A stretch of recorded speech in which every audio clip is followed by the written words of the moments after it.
Bismillahirrahmanirrahim. Baik, kita lanjutkan kajian kita, masih membahas surah Al-Imran, dan kita masuk pada ayat ke-16 dan seterusnya. A'udzubillahi minasyaitonirrajim. Bismillahirrahmanirrahim. Alladzina yaquluna rabbana innana amanna faghfir lana dhunubana wa qina adzabannar. As-sabirina was-sadiqina wal-qanitina wal-munfiqina wal-mustaghfirina bil ashar. Orang-orang yang berdoa, ya Rabb kami benar-benar beriman, maka ampunilah dosa-dosa kami dan lindungilah kami dari azab neraka. Juga orang-orang yang sabar, orang-orang yang benar, orang-orang yang taat, orang-orang yang menginfakkan hartanya, dan orang-orang yang memohon ampun di waktu sahur sebelum fajar. Ma'asyiral muslimin yang dimuliakan Allah Subhanahu wa taala, ayat ini melanjutkan ayat sebelumnya. Ketika Allah Subhanahu wa taala menyebutkan orang-orang yang bertakwa bahwa mereka akan dimasukkan ke dalam surga yang mengalir padanya sungai-sungai dan akan diberikan pasangan yang disucikan. Kemudian Allah Subhanahu wa taala menyebutkan sifat-sifat penduduk surga yang bertakwa itu seperti apa. Di sini Allah Subhanahu wa taala menyebutkan sifat-sifatnya. Allah mengatakan di antara sifat-sifat penduduk surga, alladzina yaquluna rabbana innana faghfir lana dhunubana wa qina adzabannar. Orang-orang yang senantiasa berdoa kepada Allah dan mengatakan Rabbana, ya Rabb kami, innana amanna, sesungguhnya kami beriman, faghfir lana dhunubana, maka ampuni dosa-dosa kami dan jauhkan kami dari azab neraka. Di sini Allah Subhanahu wa taala mengajarkan kepada kita tentang tawassul. Bahwa sebelum kita meminta sesuatu kepada Allah Subhanahu wa taala, hendaklah bertawasul dulu. Makanya kalimatnya, sebelum kita meminta ampun kepada Allah akan dosa-dosa kita, maka Allah mulakan dengan kalimat innana amanna. Hendaklah kita beriman dulu, baru kemudian memintakan ampun akan dosa-dosa kita. Lah, ini disebut namanya tawassul bil iman. Bertawasul kepada Allah Subhanahu wa taala dengan keimanan kita dan amal saleh kita. Dan ini sudah saya singgung di sini dulu, bahwa tawassul yang syar'i itu ada 3. Pertama, tawassul dengan amal saleh dan keimanan. Jadi tawassul dengan seluruh amal saleh yang kita lakukan, apakah salat kita, puasa kita, zakat kita, sedekah kita, birrul walidain, silaturrahim, dan begitu seterusnya. Bertawassul dengan amal-amal saleh. Kemudian yang kedua, bertawassul dengan nama dan sifat Allah Subhanahu wa taala. Dan yang ketiga, bertawassul dengan orang-orang yang saleh yang masih hidup.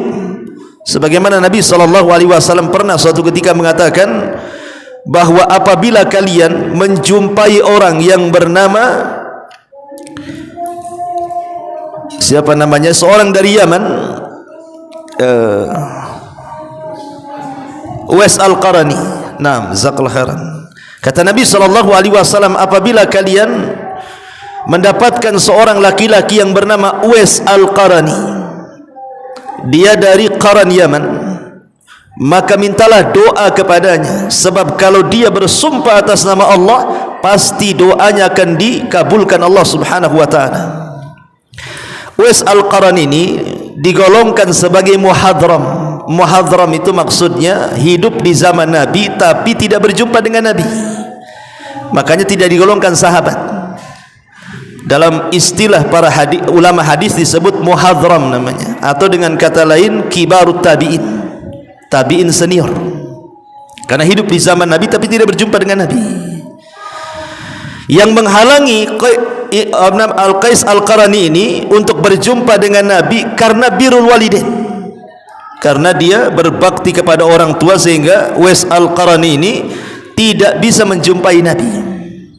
Padahal dia sanggup menjumpai Nabi, tapi karena berat dengan ibunya sehingga dia tidak menjumpai Nabi, makanya tidak digolongkan sahabat. Lah Nabi SAW diwahyukan kepadanya bahwa Uwais Al-Qarani ini punya doa yang mustajab. Akhirnya kemudian sampai Nabi SAW wafat, Uwais tidak pernah berjumpa. Di zaman Khalifah Umar bin Khattab radhiyallahu anhu, Umar terngiang dengan ucapan Nabi SAW bahwa ada seorang laki-laki namanya Uwais Al-Qarani, dulunya punya penyakit albino, kemudian disembuhkan dan tinggal 1 dirham. Kalau berjumpa dengan dia mintalah doanya, karena lau aqsama 'ala Allah la abarra, kalau dia bersumpah atas nama Allah pasti dikabulkan doanya. Jadi zaman Umar bin Khattab kalau ada kafilah haji dari Yaman, maka Umar akan mencegah kafilah itu. Kemudian mengatakan, afikum Uwais, adakah Uwais di antara kalian?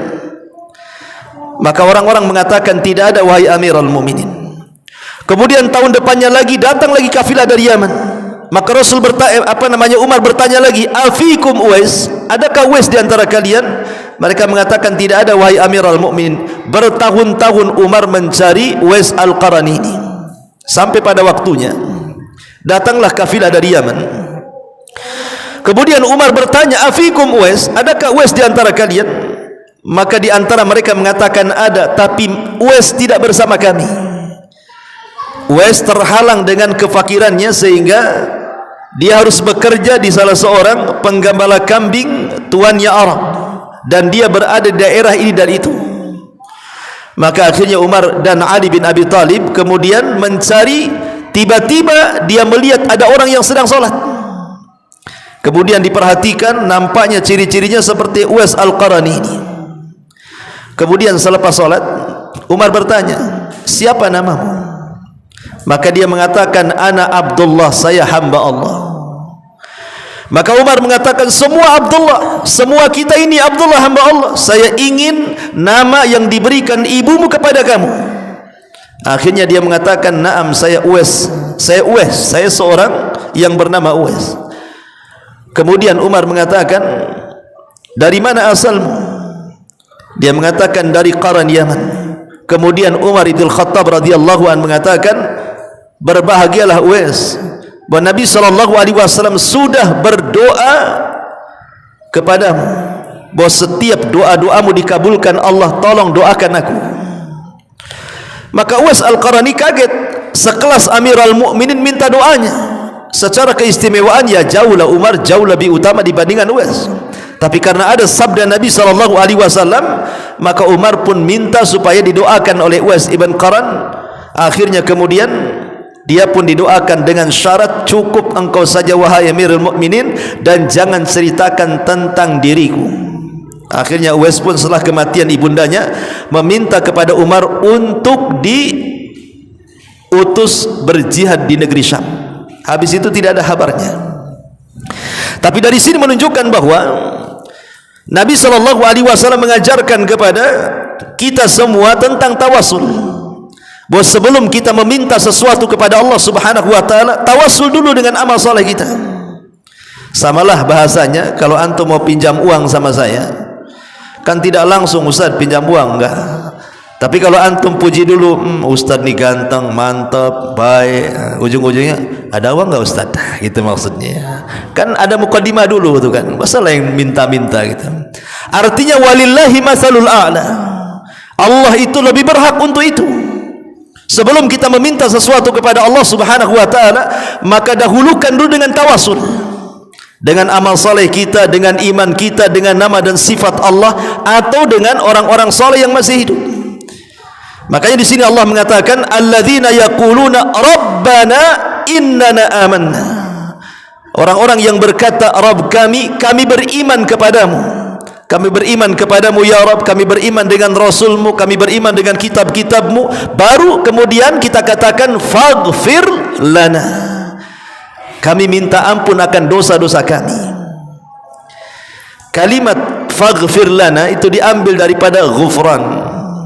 Kalimat ghufran ini artinya al-afu ma'as sitri. Jadi Allah Subhanahu wa taala itu kalau mengampuni hamba-hambanya, Allah itu bukan hanya sekedar mengampuni dosa kita, tetapi menutup aib kita. Itu makna ghufran. Kalimat faghfir lana itu seolah-olah kita katakan, ya Allah, tutuplah aib-aib kami dan ampunilah dosa-dosa kami. Sebab kalau seandainya setiap dosa, ikhwatu fiddin muliakan Allah Subhanahu wa taala, Allah berikan bau yang tidak sedap. Kalau seandainya setiap dosa Allah berikan bau yang tidak sedap, tidak ada manusia yang mau duduk di samping manusia yang lainnya, mustahil. Karena setiap hari kita berbuat dosa. Tetapi karena dosa itu tidak ada baunya, dan terkadang ada dosa yang tidak ada yang tahu kecuali kita dengan Allah Subhanahu wa taala, makanya kenapa orang itu dimuliakan, karena Allah masih menutup aib-aib kita.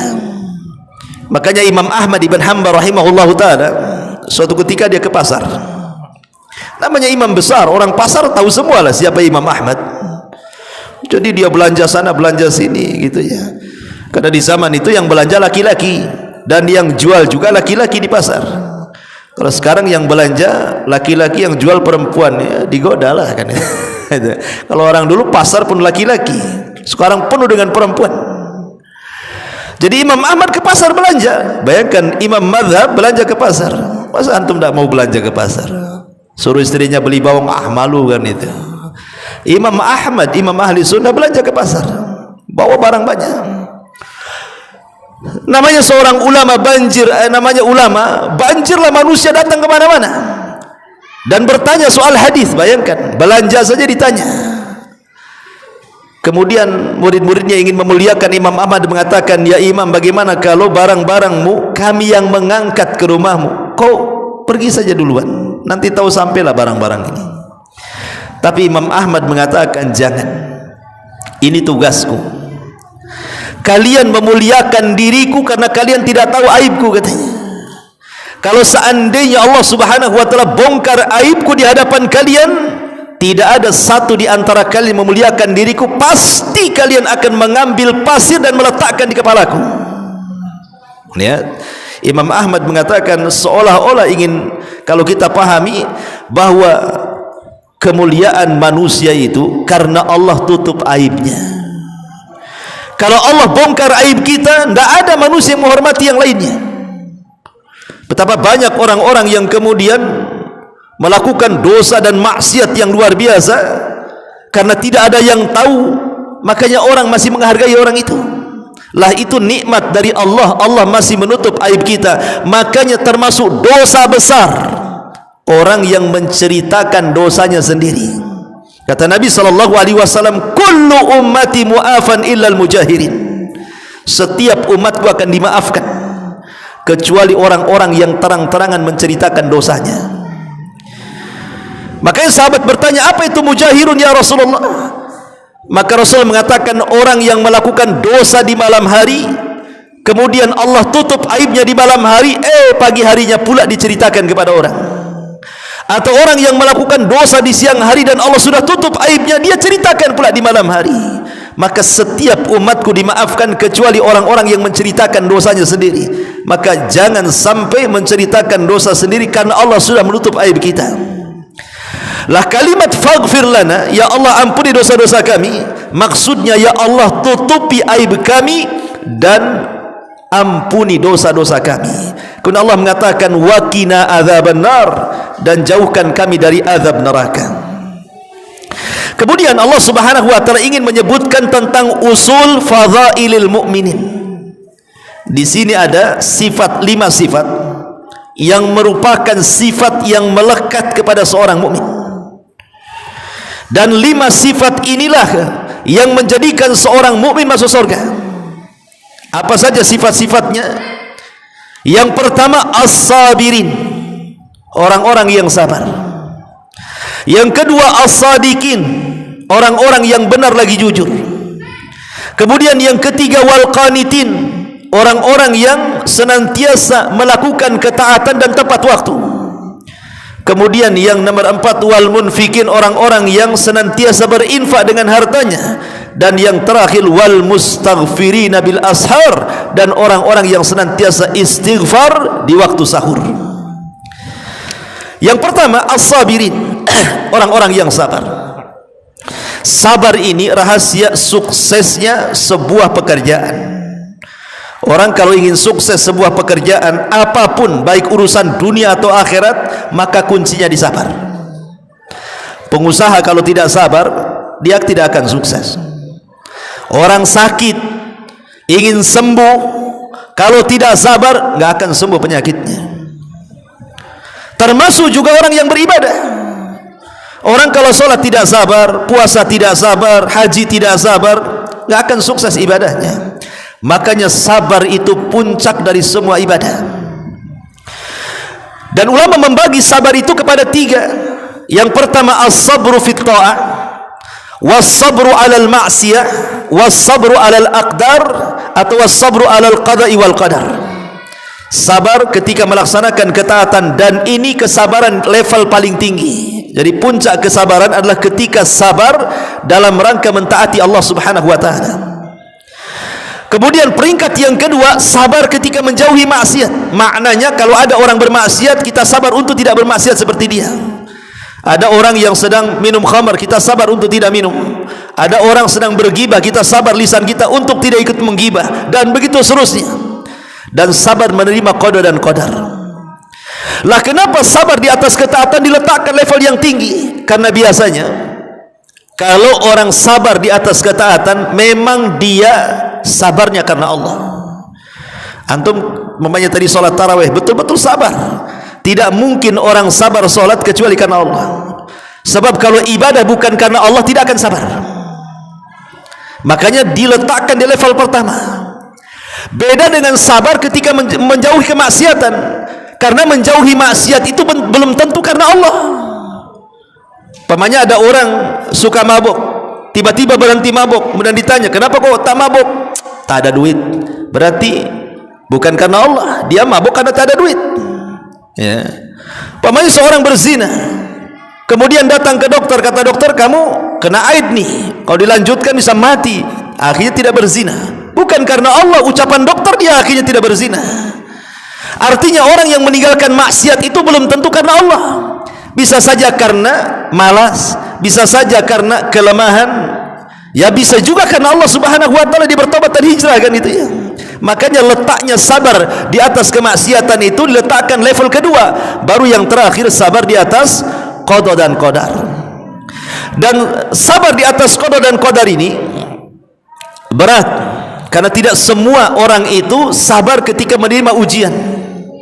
Ujian itu kan ada 2, imma dalam bentuk kebaikan, imma dalam bentuk kesusahan.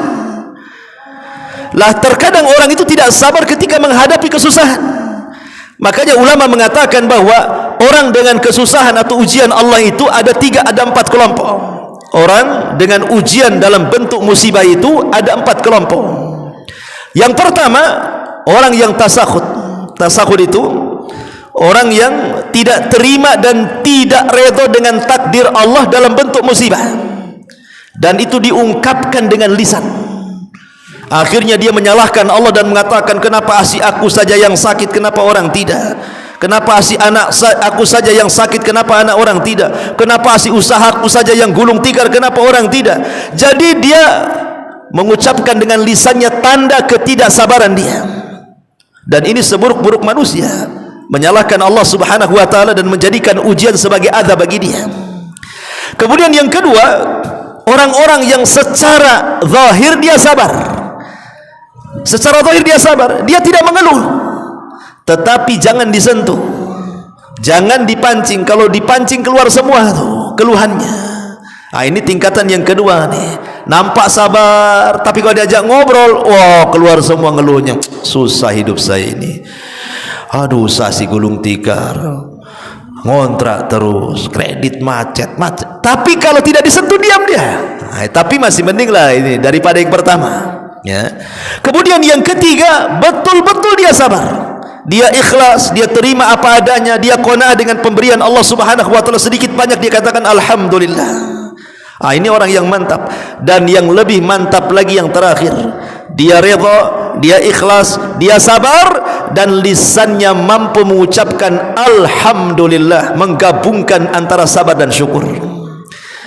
Pamannya rumahnya terbakar, alhamdulillah. Rumahmu terbakar, alhamdulillah. Kenapa kau bilang alhamdulillah? Ya, itu kan satu, yang satu masih ada. Gitu maksudnya. Ya. Anakmu mati, alhamdulillah. Anakmu mati, alhamdulillah. Kenapa? Kan baru yang kecil, yang besar udah masih hidup. Artinya alhamdulillah itu bukan karena musibahnya, tapi karena kenikmatan yang tersisa yang ada padanya. Jadi mengucapkan alhamdulillah itu bukan karena musibahnya, ingat ya, tetapi karena nikmat yang tersisa. Antum ketabrak brak gitu kan, patah kakinya satu, alhamdulillah. Patah kakimu, alhamdulillah. Kenapa alhamdulillah? Kan satu kaki yang patah, satunya belum. Itu maksudnya ya. Jadi dia masih mengucapkan alhamdulillah, dan ini sabar yang paling tinggi kalau bisa mengucapkan kalimat itu. Makanya di sini as-sabirin diletakkan pada urutan pertama di antara sifat-sifat penduduk surga. Karena penduduk surga masuk surga itu karena kesabaran. Ketika kita masuk surga, apa kata malaikat? Salamun alaikum bima sabartum fa ni'ma uqbadar. Keselamatan bagi kalian wahai penduduk surga atas kesabaran kalian. Masuklah kalian ke dalam surga. Jadi masuk surga itu karena kesabaran. Kemudian yang kedua, wassadiqin, orang-orang yang jujur, orang-orang yang benar. Nabi SAW mengatakan, alaikum bisidqi fa inna sidqa yahdi ilal bir wal birru yahdi ilal jannah wa ma yazalu ar-rajulu yasduq wa yataharra fi sidqi hatta yuktaba indallahi siddiqa wa iyyakum wal kadhiba fa innal kadhiba yahdi ilal fujur wal fujuru yahdi ilan nar wa ma yazalu ar-rajulu yakdzib wa yataharra fil kadhibi hatta yuktaba indallahi kadzdzaba. Kata Nabi SAW, hati-hati kalian, wajib atas kalian berlaku jujur, berlaku benar, karena kejujuran itu mengantarkan kepada kebaikan, dan kebaikan itu mengantarkan ke surga. Maka siapapun yang membiasakan jujur dalam ucapannya, maka Allah akan stempel di dahinya bahwa anda ini seorang yang jujur.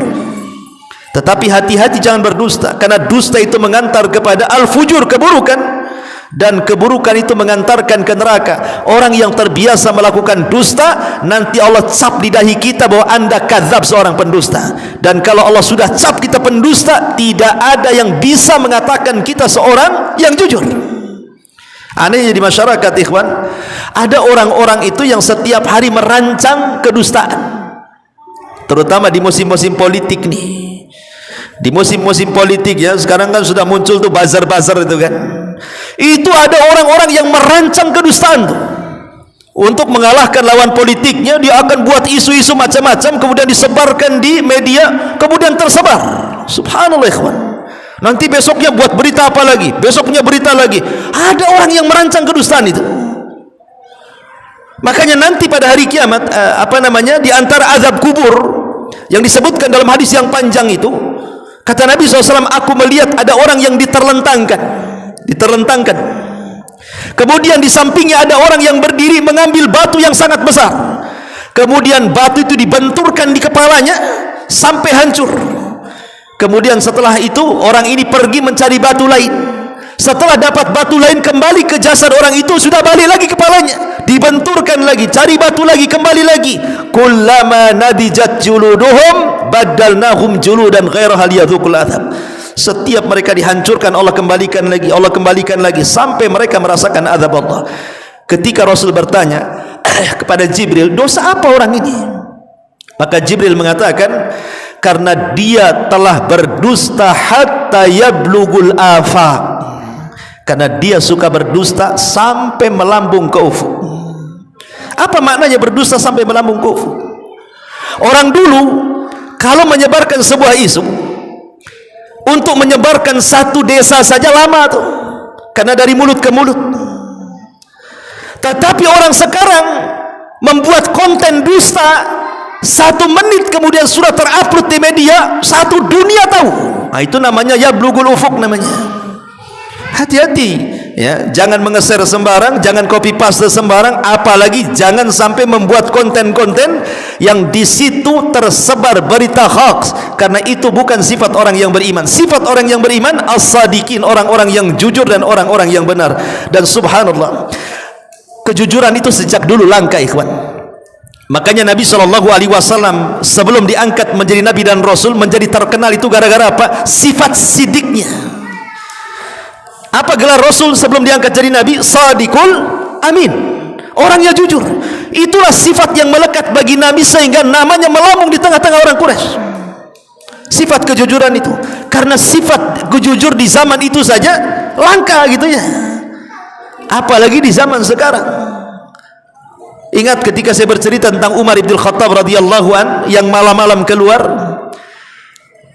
kemudian lihat ada tenda yang masih menyala padahal tenda-tenda yang lainnya padam. Ingat bahwa penerangan di zaman itu dari pemerintah, jam sekian sudah harus mati, tapi ada satu tenda kok masih nyala gitu ya. Akhirnya Umar mendekat, kenapa tenda itu masih nyala, ada apa dengan tenda itu dan siapa di dalamnya. Rupanya ketika Umar sampai di tenda itu, dia berdiri di samping tenda, adalah pembicaraan dalam tenda itu seorang ibu dan anak gadisnya. Kata seorang ibu ini, "Nak, besok kita akan jualan air susu." Kata anaknya, "Iya Bu." Kata ibunya, "Kita campur saja air susu ini dengan air mineral supaya banyak dan banyak pula untungnya." Lihat bagaimana sistem curang dagang sejak zaman dulu sampai sekarang, motifnya sama, mencampur adukan yang baik dengan yang buruk kan. Antum beli dukuh ya, atasnya bagus, bawahnya pula ada enggak jelas. Antum beli salak, atasnya memang salak pondok, bawahnya pula bukan pondok gitu ya. Beli jeruk, jeruknya beras tagi, yang satunya beras penyet apa gitu kan. Macam-macam kan. Memang begitu orang nipu itu nyampur-nyampurkan tuh. Maka seorang ibu mengatakan kepada anaknya, "Nak, kita campur saja susu itu dengan air mineral," katanya, "biar banyak pula untungnya." Kata anak gadisnya, "Bu, jangan. Aturan Amirul Mukminin tidak boleh curang dalam dagang."